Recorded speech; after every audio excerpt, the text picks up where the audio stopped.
Hey everybody, John Van Dyke here from New Jersey Exposed. Today is Monday, January 29, 2024. Time is 4:45 p.m. Jersey time. All right, well, we got another child predator story here. And guess who the predator is? That's right, folks. A cop. Nobody wants to talk about it. You're not going to hear the Blue Line Gang talk about it. They will not talk about it. To them, everything is okay in their world. They gaslight us. We're the problem. We're the reason cars get stolen, our houses get broken into. We're the reason for everything, and they're innocent. They don't do anything. There's no problem in the law enforcement community. That's the vibe I get, and it's perpetrated by the Blue Line supporters waving their flags. So anyway, this is reported on IndyStar.com. That's INDYSTAR. IMPD officer charged sex crimes against minor after internal investigation. Here be the story right here. There it is. All right, let's find out what this well-trained professional hero, you know, the type that are always out there risking our lives as they protect and serve the government and molest children and rape women and beat citizens up. Okay, let's go. An Indianapolis Metropolitan Police officer is facing multiple child seduction charges after being accused of having a sexual relationship with a 15-year-old, according to the court records. Paul Humphrey, 50, faces 4 counts of sexual misconduct, 3 counts of child seduction, attempted obstruction, official misconduct, and voyeurism. Police officials on Monday announced the charges after an examination by the Special Investigation Unit.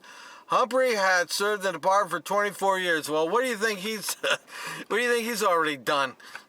That's right. Put his resignation in. I say you did it on the job. It's retroactive, baby. I'm deeply disappointed and disturbed by the... let me get my voice on. I'm deeply disappointed and disturbed by the allegations made in the probable cause affidavit, said Acting Chief Christopher Bailey.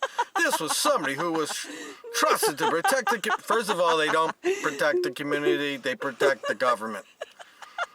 And our community and our residents. Children should trust their people. No, they should not. You should not trust anybody you don't know. I used to tell my daughter, I used to say, what do you owe a stranger? She said, I don't know, Dad. I said, you don't owe a stranger anything. If a stranger comes over and starts talking to you and you don't feel comfortable, walk away. You don't owe a stranger anything. That's not saying you got to be nasty to somebody. I'm just saying, just because somebody's a stranger and they got a badge on, or they're a teacher, whatever the deal is, you don't trust anybody. You don't trust anybody you don't know. That's a different video. This is somebody who's trusted in the protect the community. Children should trust their people authority and will protect them at all times. Well, we know how that's going with cops and kids, right, people? My prayers are with the victim and their family during the difficult... Yeah, my prayers are also with the taxpayers. How many millions of dollars is this going to cost the taxpayers? We know not one penny's coming out of the cop's pocket. He'll be paying for the lawyer. Newly unsealed court records reveal the teen had known Humphrey since she was a second grader. So he watched this girl grow up. The sexual abuse began when she was 15 years old and spanned until the end of her sophomore year, court records indicate. Let's see, 15, when I was in high school, that's 14. I left at 15, so... she's a freshman into sophomore. The girl told police the relationship began when she started working at Humphrey's lawn care business, and he asked if she knew about sex and self-defense. Oh, that's his angle. As he began to show her self-defense tactics, court records state he tried to take off her clothes. Oh, that's nice. Where the hell did that happen? At the job? The situation turned sexual in January 2022, the girl told police, and greatly escalated. She said when Humphrey propositioned her about having sex... Oh, wait a second, he gave her a job. Wow. Detectives, the sexual relationship continued for several weekends on days she worked. So she's showing up to a job, and he's... Oh, she's got 2 lawsuits going on. She's got a cop lawsuit, and she's got a lawsuit against the company. Sexual harassment on the job. Detectives in court records said the teen later told police she hated the relationship and felt pressure because he was a father figure and a cop. Well, I think the cop is probably the worst part of it. When the abuse was reported, investigators said Humphrey called the Department of Child Services hotline, identified himself as an officer, and asked about the complaint.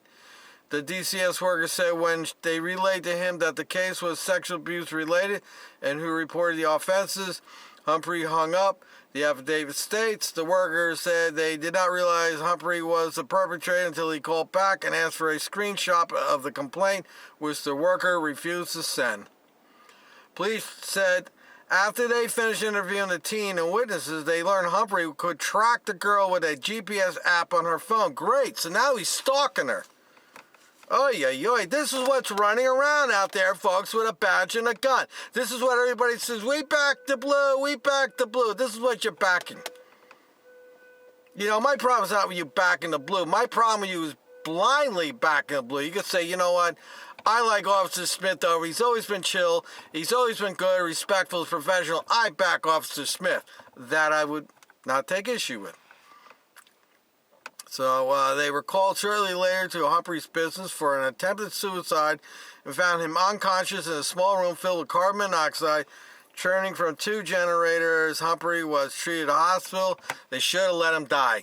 They just done everybody a favor and let the guy be dead. Because then the girl can say, you know what, the SOB is dead. He'll never hurt another person again. Instead, she's got to live with the idea that this jackass is still running around out there. On January 26th, a warrant was issued for Humphrey's arrest, and the police took him into custody within an hour. Bailey, the assistant chief, said he has been suspended without pay and is being recommended for termination to the Civilian Police Merit Board. Well, isn't that nice? So you have a girl who knew the cops since she was in 2nd grade, so that makes her about, 7 years old, 8 years old, and she got into a turnaround, got 14, 15, or I guess 15. She was able to get a job part-time at some type of business that he has. And he probably hired her so he could keep her around him. This is how it's all working. And then eventually perpetrated his crap on her. And, the girl, she's in a rock. You got to think about the mind of a 15-year-old. Afraid to say something, and my advice to all parents is to tell your teenage daughter, your sons, if somebody ever does something to you, please tell us. We will not be mad at you. And I always tell my daughter all the time, somebody does something to you that's not proper, and you know when it's not proper because a little voice in your head will say something, you are to immediately tell me or your mother. So this girl, she's getting her sexually harassed on the job, and who knows what else he did to her. He probably raped her. Who the hell knows? I don't know. Nobody knows. All we all know, it's another cop, another person with a badge and a gun perpetrating sexual abuse of a minor, of a child. But nobody wants to talk about it, right, people? We all got to start talking about this and telling everybody that the number one crime that these fake heroes, these government heroes are doing is violence, sexual violence, and exploitation against our children. And that's disgusting, folks. Let me know what you think in the comment section. I'll put the link in the description. I'm John Van Dyke. Till next time, people.